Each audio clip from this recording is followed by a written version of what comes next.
अब मुझे ये बताइएगा कि दोबारा कोचिंग में आ गए हैं, प्रेसिडेंट कप का फाइनल और अभी डोमेस्टिक चल रहा है, तो कैसा एनालाइज करते हैं आप, क्या क्या चीज़ें हैं जो आपके ख्याल में कुछ बेहतरी आई है हमारी डोमेस्टिक में और कहाँ कहाँ इम्प्रूवमेंट की ज़रूरत है? देखिए डोमेस्टिक का अगर मैं देखता हूँ कंपैरिजन करते हैं कि पीछे 2-3 साल से काफ़ी चेंजेस हम लेके आए हैं। उसके अंदर कुछ हमने रूल्स भी चेंज किए, उसके बाद जो नंबर ऑफ़ मैचेस हैं उसमें कमी बेशी आपको नज़र आई, नंबर ऑफ़ टीम्स बड़ी कम हुई, उस तरफ जा रहे हैं। एक चीज़ तो तय है कि आई थिंक क्वांटिटी बहुत ज़्यादा हमने कर दी है, और जिसका मतलब शायद भाई भी ग्राउंड पे जाते रहते हैं, ये भी आपको बताएंगे कि लड़के आपको जो पूरा सीज़न खेलते हुए आ रहे हैं they are pretty much fatigued, मतलब वो थक गए हैं लड़के, क्योंकि नॉन स्टॉप उन्होंने कईयों ने खेली है, नीफाम ट्रॉफी खेली, उसके बाद कायद आज़म ट्रॉफी आ गई, फिर वो वनडे कप हमारा शुरू हुआ और उसके 2 दिन बाद अब ये 4 डे दोबारा शुरू हो गए हैं प्रेसिडेंट ट्रॉफी के।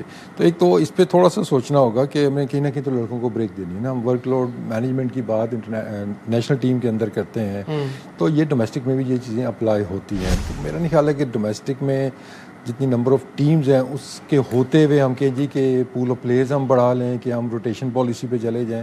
स्पेशली डिपार्टमेंट के अंदर तो ऑब्वियसली वो बेस्ट प्लेयर जब आप रखते हैं तो वो खिलाने के लिए ही रखते हैं। ऑनेस्टली बताइएगा, do we take our domestic cricket seriously? Because अगर हम दूसरी तरफ देखते हैं तो विजय हज़ारे ट्रॉफी में सारे बड़े बड़े नाम खेलते हैं, हमारे पास ये चीज़ नहीं है। हमारे बहुत से बड़े नाम डोमेस्टिक में नज़र नहीं आ रहे होते। और एक तो ऐसा बड़ा नाम मुझे बता दें जो खेला हो लास्ट। वही सही कह रहे हैं आप। और दूसरा एक तो सबसे बड़ा लतीफ़ा जो मैंने कभी नहीं सुना था वो भी देख लिया कि बीच में स्ट्राइक फोर्स लग गई थी।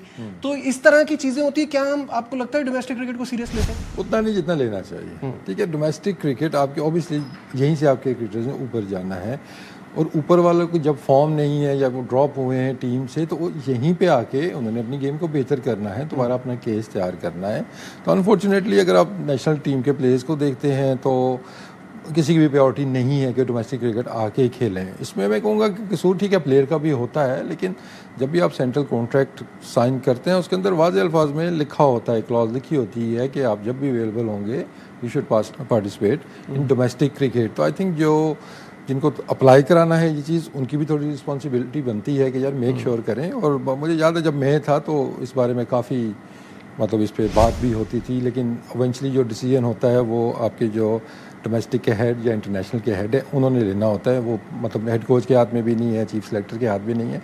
तो आई थिंक इस पॉलिसी को भी थोड़ा सा देखना चाहिए कि जो रेलेवेंट बंदा है उसको डिसीजन लेने चाहिए, बजाय कि someone sitting in the office not knowing exactly what's happening in the ground. जब आप सेंट्रल कॉन्ट्रैक्ट बना रहे हैं या डोमेस्टिक सीजन बना रहे हैं, I think coaches, all the stakeholders, they should be on board. क्योंकि जब वो कोचेस बैठेंगे वहाँ पे तो फिर वो देखेंगे भाई बैक टू बैक 4 महीने लगातार क्रिकेट खेल रहे हैं, तो वो वहाँ पे वो ब्रेक भाई हाँ वो ब्रेक, और कोचेस को भी ब्रेक चाहिए है ना। हम तो ये भी नहीं सोचते कि सिर्फ प्लेयर्स को चाहिए ब्रेक, सबको ब्रेक चाहिए होती है, और सबसे बढ़ के आपके ग्राउंड्स को ब्रेक चाहिए होती है।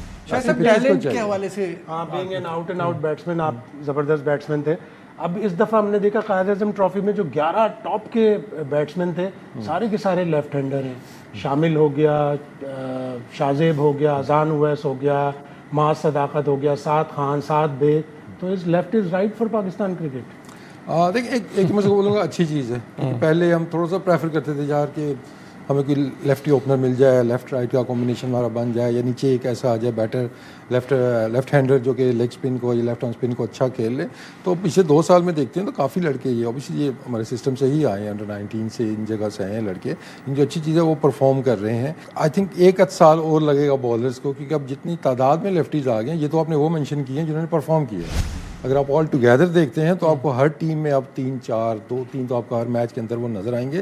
तो बॉलर्स को अब थोड़ा सा, क्योंकि they not used to it, क्योंकि मेजॉरिटी ऑफ द बॉलिंग जो आप करते हैं वो आप राइट हैंडर को करते हैं। इसी तरह जब बॉलर की लेफ्ट आर्मर अच्छा आता है तो वो हमेशा से जल्दी क्यों हाईलाइट हो जाता है, क्योंकि वो एक यूनिक चीज़ होती है सारे बैटर्स के लिए, not only for the right handers, left handers के लिए भी। तो वो चीज़ वहाँ पर भी अप्लाई होती है। तो आई थिंक बॉलर्स अब मैं देख रहा हूँ, ऑब्वियसली मैं भी टीम के साथ हूँ, तो we working on these things कि यार चलो राइटीज़ को तो आपको पता है लाइन क्या है, लेंथ क्या है, क्या आपके टैक्टिक्स हैं।